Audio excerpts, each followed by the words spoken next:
Hi everyone. तो अब हम स्टार्ट करते हैं Maxwell distribution curve. Maxwell distribution curve, देखो मैक्सवेल डिस्ट्रीब्यूशन कर्व जो है बहुत ज़्यादा सिंपल टॉपिक है और ये लेक्चर भी बहुत ज़्यादा छोटा होने वाला है बिकॉज इसके अंदर हमें कुछ इतना ज़्यादा कुछ नहीं पढ़ना। टाइप्स ऑफ स्पीड पढ़नी है और ये जो है मैक्सवेल डिस्ट्रीब्यूशन कर्व पढ़ना है, ठीक है। तो अब हम देखते हैं मैक्सवेल डिस्ट्रीब्यूशन कर्व। देखो दो साइंटिस्ट थे, एक थे बोल्ट्जमैन और एक थे मैक्सवेल। बोल्ट्जमैन एंड मैक्सवेल ने मैक्सवेल का ज़्यादा कंट्रीब्यूशन था, इस कर्व का नाम मैक्सवेल डिस्ट्रीब्यूशन कर्व है। तो इन दोनों ही साइंटिस्ट ने कंट्रीब्यूशन दिया था, ठीक है, इस कर्व को बनाने में। उन्होंने ये कहा था कि जो एक्चुअल डिस्ट्रीब्यूशन होती है ना, actual distribution of molecular speed, actual distribution जो होती है मोलिकुलर स्पीड में, वो किसके ऊपर डिपेंड करती है? Actual distribution of molecular speed depends on,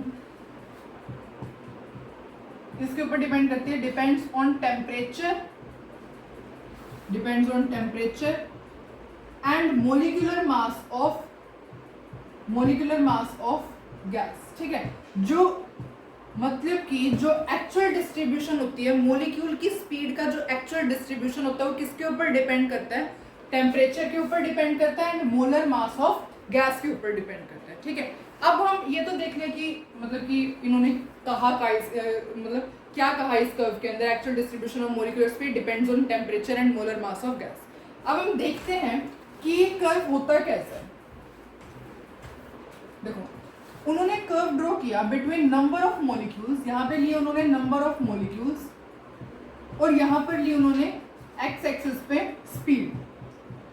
तो उन्होंने दो टेम्परेचर पे कर्व ड्रॉ किया, एक तो टेम्परेचर 1 T1, तो ऐसा कर्व आया, और T2 जो था वो ऐसा कर्व आया, ठीक है। ये T1 टेम्परेचर पे कर्व है और ये T2 टेम्परेचर पे कर्व है। आपको पता होना कि जो T2 है वो किससे ग्रेटर देन है? T1 से। T2 is greater than T1, ठीक है। ये टेम्परेचर 1 के ऊपर कर्व है और ये टेम्परेचर 2 के ऊपर कर्व है। तो यहाँ पे कोरस्पॉन्डिंग ना वेलोसिटीज आई थी, ये वाली वेलोसिटी, ठीक है। और ये जो पर्टिकुलर वेलोसिटी आ रही थी, चलो सिंपल लाइन से ड्रॉ करते हैं सो दैट हमें पता लगेगा, ठीक है। जो फर्स्ट वेलोसिटी थी ना, ये जो इस वाली लाइन को वेलोसिटी कॉरेस्पॉन्ड करती है, इसको क्या है? UMP, मतलब कि मोस्ट प्रोबेबल वेलोसिटी। अभी हम इसके बारे में स्टडी करेंगे। ये क्या थी? ये जो सेकंड का ये आई थी U एवरेज, और जो थर्ड वाली वेलोसिटी, ये जो थर्ड वाली लाइन है वो कौन सी वेलोसिटी आई थी? URMS, ठीक है। मतलब कि ये कर्व जो था इसके ऊपर तीन वेलोसिटी कॉरेस्पॉन्ड कर रही थी। सबसे पहले UMP का मतलब most probable velocity, most probable velocity या मोस्ट प्रोबेबल स्पीड, ठीक है। U एवरेज का मतलब एवरेज स्पीड, और URMS का मतलब तो हम लास्ट क्लास में डिस्कस किया था, रूट मीन स्क्वायर वेलोसिटी, ठीक है। मतलब कि इस कर्व के ऊपर UMP, U average and URMS आया था, ठीक है। सिमिलरली जब ये वाला कर्व था तो इसके ऊपर भी तीन वेलोसिटी कॉरेस्पॉन्ड कर रही थी। सबसे पहली कौन सी?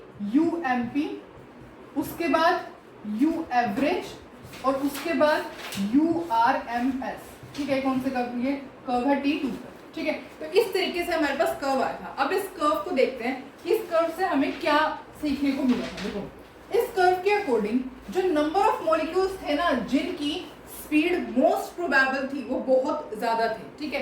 फिर ऐसे लिखोगे, सबसे पहले ऐसे लिखा कि मॉलिक्यूल्स हैविंग वेरी हाई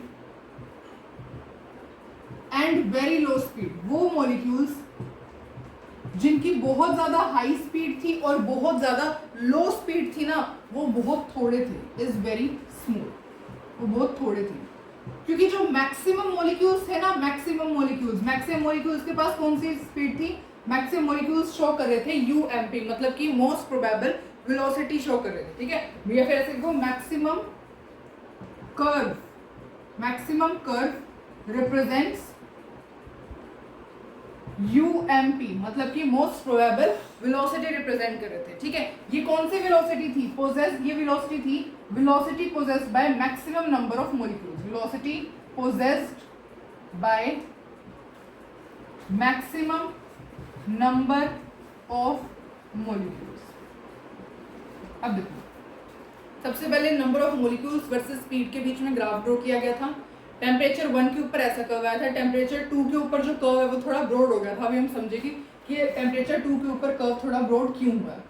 अब इसके अकॉर्डिंग जो कंफ्यूजन आई थी वो यह थी कि जो मॉलिक्यूल जिनकी बहुत ज़्यादा हाई और बहुत ज़्यादा लो स्पीड थी वो बहुत थोड़े थे, ठीक है। बहुत थोड़े से मॉलिक्यूल्स ऐसे थे जिनकी बहुत ही ज़्यादा हाई स्पीड है और बहुत थोड़े से मॉलिक्यूल्स ऐसे थे जिनकी बहुत ज़्यादा लो स्पीड है, क्योंकि फ्रैक्शन ऑफ मॉलिक्यूल्स जिनके पास मतलब यूएमपी था ना, मोस्ट प्रोबेबल वेलोसिटी, वो ज़्यादा थी। मैक्सिमम कर्व जो क्या रिप्रेजेंट कर रहा था, यूएमपी। यूएमपी का मतलब वेलोसिटी या स्पीड। स्पीड लिख लो यहाँ पर आप, speed possessed by maximum number of molecule, जो maximum number of molecule show कर रहे थे।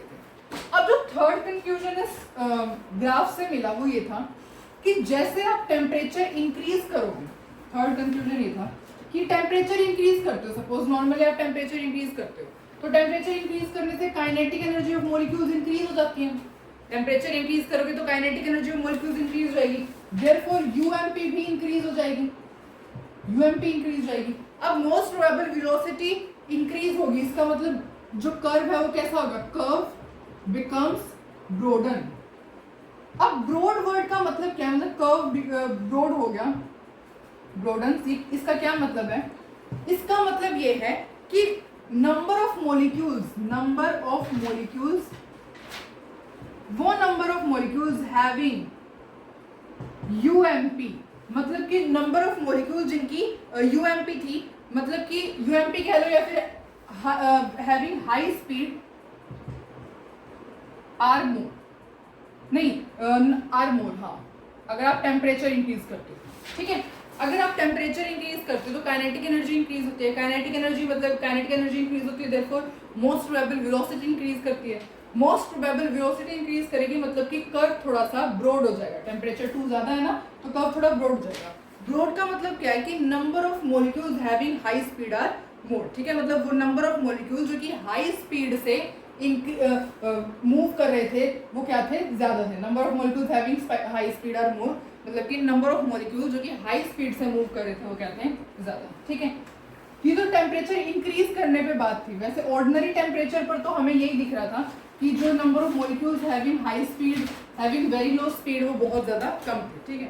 अब जो स्पीड थी ना, स्पीड डिस्ट्रीब्यूशन, ये जो स्पीड डिस्ट्रीब्यूशन कर्व है ये किसके ऊपर डिपेंड करता है, depends on mass of molecule पे भी डिपेंड करता है। मास ऑफ मॉलिक्यूल मतलब कि जो मॉलिक्यूल जिसका मास हैवी होगा उसे मतलब उसे मूव करने में प्रॉब्लम होगी, वो थोड़ा कम स्पीड पे मूव करेगा। जिसका मास ज़्यादा कम होगा वो थोड़ा ज़्यादा स्पीड से मूव करेगा, ठीक है। मतलब कि ऐसे लिखो कि एट सेम टेम्परेचर पे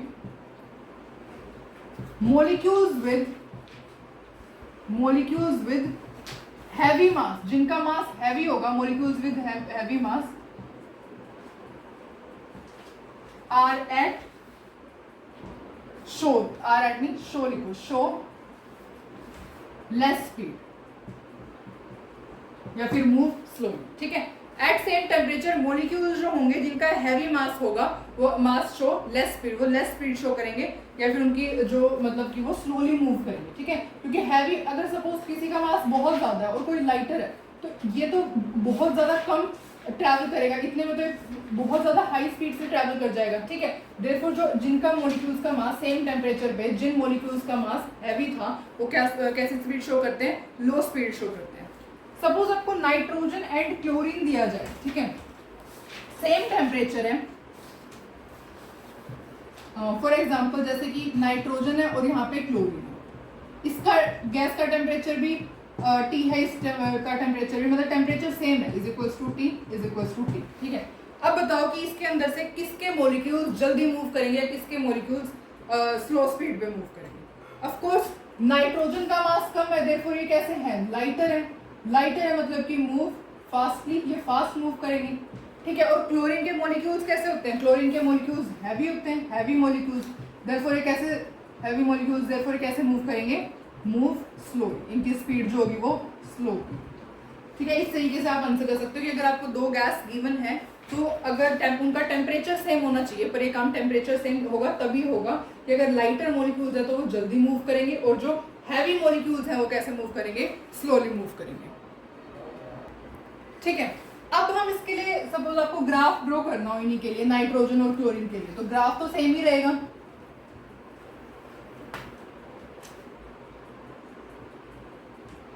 अब number of molecules versus speed के बीच में अगर आपको ग्राफ ड्रॉ करना है तो एक तो ऐसे ही कर्व आएगा और एक ऐसे कर्व आएगा। ठीक है, अगर ये क्या है number of molecules versus speed के बीच में अगर आप ग्राफ ड्रॉ कर रहे हो तो ये क्या रिप्रेजेंट करेगा, क्लोरीन का रिप्रेजेंट करेगा और ये क्या रिप्रेजेंट करेगा, नाइट्रोजन का। ये जो यूएमपी होगी ये क्लोरीन की होगी और ये जो यूएमपी होगी किसकी होगी, नाइट्रोजन की होगी। ठीक है, इस तरीके से हम ग्राफ ड्रॉ कर सकते हैं। अब हमें पता है कि काइनेटिक एनर्जी किसके इक्वल होती है, हाफ mv स्क्वायर के इक्वल होती है ना। Kinetic energy is equals to half mu square. अब आपको एवरेज स्पीड भी निकालनी आती है, हमने लास्ट क्लास में डिस्कस किया था। अगर आपको एवरेज ट्रांसलेशनल काइनेटिक एनर्जी निकालने को कहा जाए तो एवरेज ट्रांसलेशनल काइनेटिक एनर्जी किसके इक्वल होगी, is equals to half m, इसके इक्वल हो जाएगी। ठीक है, अब ये किसके इक्वल होता है, ये एवरेज होती है, मीन होती है, किसके इक्वल होती है, that is equals to u1 square plus u2 square plus u3 square and up to so on, divide by में किसकी डिवाइड करते हैं, number of molecules n, number of molecules n। ठीक है, ये क्या होती है, इसको हम बोलते हैं mean of square of speed.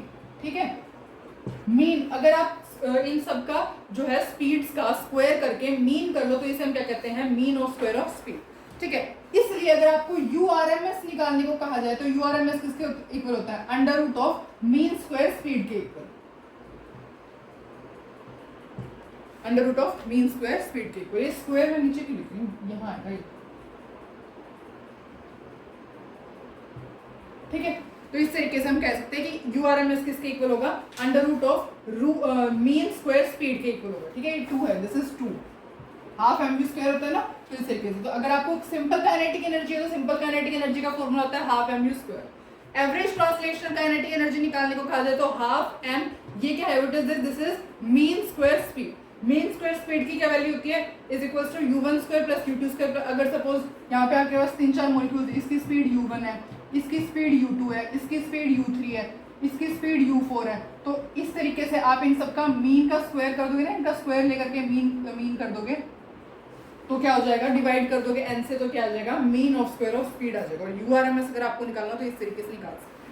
ठीक है, अब जो हमने UMP, URMS, U एवरेज जो हमने डिस्कस किया है अभी, अगर आपको कहा जाए कि इनको आपको इंक्रीजिंग ऑर्डर के अंदर अरेंज करना है, URMS, UMP, U एवरेज और UMP, अब आपको इसको अरेंज करो on the basis of the increasing order, तो सबसे ज्यादा कौन सी होती है, ये 5।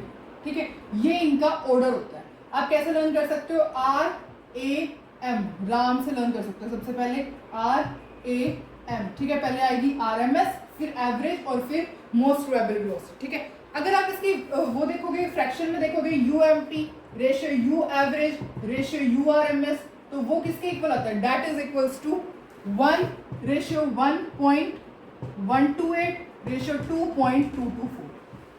ठीक है, इस तरीके से इसके इक्वल आता है, सॉरी 1.22। ठीक है, अगर आपका UMP, U एवरेज और URMS के बीच में रेशियो बताई जाए तो ये किसके इक्वल होती है, 1 रेशियो 1.128 रेशियो 1.224। ठीक है, अब जो मैक्सवेल डिस्ट्रीब्यूशन कर्व है उसके बारे में तो हमने स्टडी कर लिया, बस इतना ही काफी है इसके अंदर। तो अब हम टाइप्स ऑफ स्पीड की बात करते हैं, जिसके अंदर आपको सिर्फ फॉर्मूलेज लर्न करने हैं और फिर हम न्यूमेरिकल सॉल्व करेंगे। ठीक है, types of speed, types of speed जो कि गैस पार्टिकल्स शो करते हैं, शोन बाय गैस पार्टिकल्स। ठीक है, सबसे पहले हम बात करते हैं एवरेज स्पीड की, डिस्कस कर लेते हैं। वैसे तो सबको फॉर्मूला पता ही होता है इसका, पर एवरेज स्पीड फिर भी डिस्कस कर लेते हैं। एवरेज स्पीड किसके इक्वल होती है, it is the average of speed of different molecules. आप डिफरेंट मॉलिक्यूल्स और उनकी स्पीड का एवरेज निकाल लोगे तो वही एवरेज स्पीड होती है ना। Average speed is equal to average of speed of different molecules. कैसे रिप्रेजेंट करते हैं, रिप्रेजेंटेड बाय UAV। UAV से हम एवरेज स्पीड को रिप्रेजेंट करते हैं। ठीक है, किसके इक्वल होती है, सबका एवरेज कर दो बस, U1 plus U2 plus U3 up to so on divide by में नंबर ऑफ मोलिक्यूल, जितने भी नंबर ऑफ मोलिक्यूल्स होते हैं ये आपके पास एवरेज स्पीड आ जाता है, ठीक है। कुछ बुक्स के अंदर इसमें इसको VAV के भी टर्म्स में लिखा जाता है, तो आप V1 plus V2 plus V3 and up to so on ऐसे कर दो, डिवाइड बाय में नंबर ऑफ मोलिक्यूल्स कर दो, ऐसे निकलती है। किसी भी चीज़ की एवरेज ऐसे ही निकलती है, ठीक है। सबकी को प्लस करके डिवाइड बाय में जितनी क्वांटिटी है नंबर ऑफ, ठीक है, तो उससे होती है। तो एवरेज स्पीड क्या होती है? Average of speed of different molecules, ठीक है। ये टाइप्स ऑफ स्पीड आपको पता होना चाहिए। गैस की of gas shown by gas particles, ऐसे लिख सकते हो ब्रैकेट में, शोन बाय गैस मोलिक्यूल्स, ठीक है। अब एवरेज स्पीड के बारे में तो डिस्कस कर लिया, अब हम डिस्कस करते हैं नेक्स्ट स्पीड के बारे में।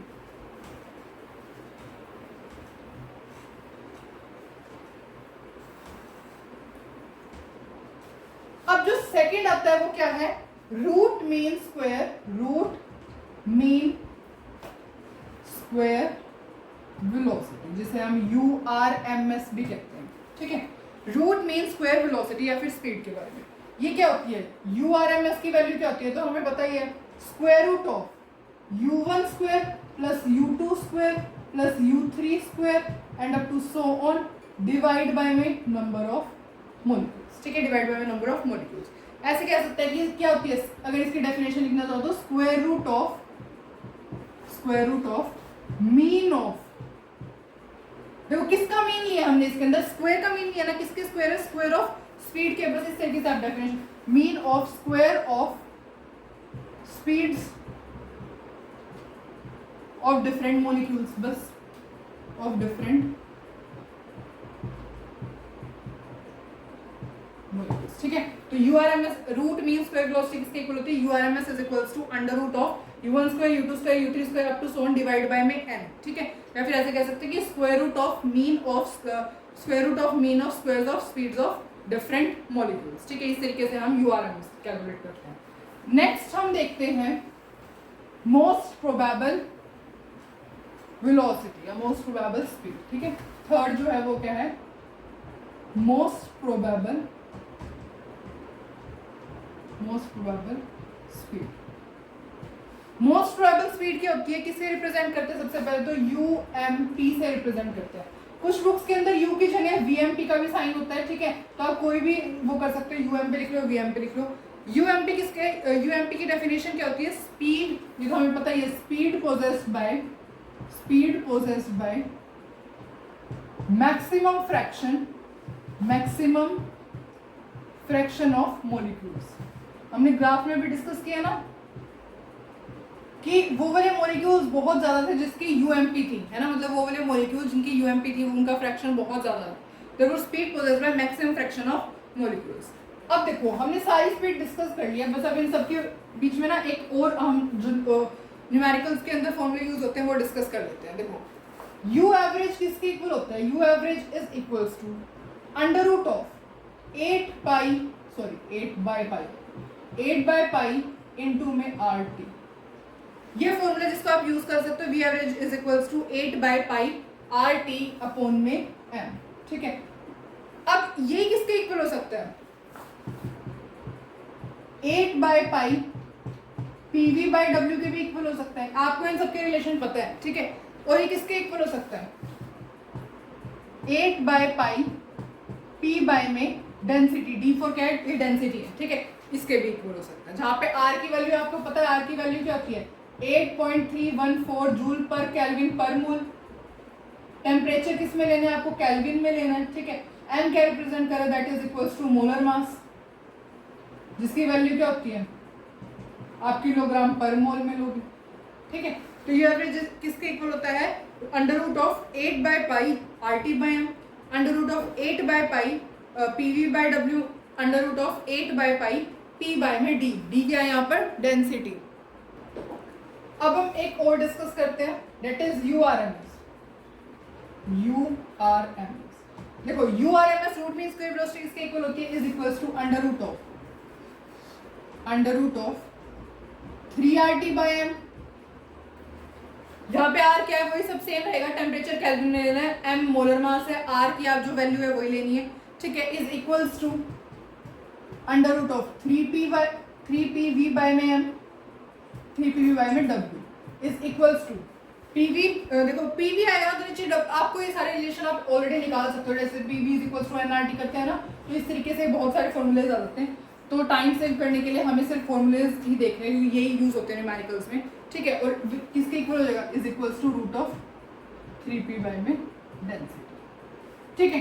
तो यूआरएमएस किसके इक्वल होता है, under root of 3RT by में है, under root of 3pv by w is equals to under root of 3p by में d। UMP most probable velocity या मोस्ट प्रोबेबल स्पीड किसके इक्वल होता है, under root of 2RT by m is equals to under root of 2pv by w is equals to under root of 2p by में d, यहाँ पे d क्या है, density, ठीक है। इस तरीके से अब हमें जितने भी फॉर्मूलेज डिस्कस करने थे हम कर चुके हैं। अब हम न्यूमेरिकल पार्ट करते हैं कि न्यूमेरिकल सॉल्व करते हैं जिसके अंदर ये सब फॉर्मूलेज जो है यूज हो रहे हैं, ठीक है। तो सबसे पहले फर्स्ट न्यूमेरिकल डिस्कस करते हैं।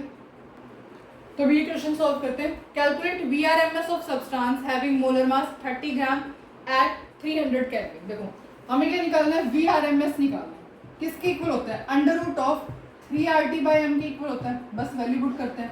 अंडर रूट ऑफ 3 इनटू में 8.314 जूल पर केल्विन पर मोल, टेम्परेचर किस में होना चाहिए, केल्विन में गिवन है 300, डिवाइड बाय ये 30 ग्राम्स है, तो आप ग्राम्स में नहीं लिखोगे, आप किलोग्राम के अंदर लिखोगे, ठीक है।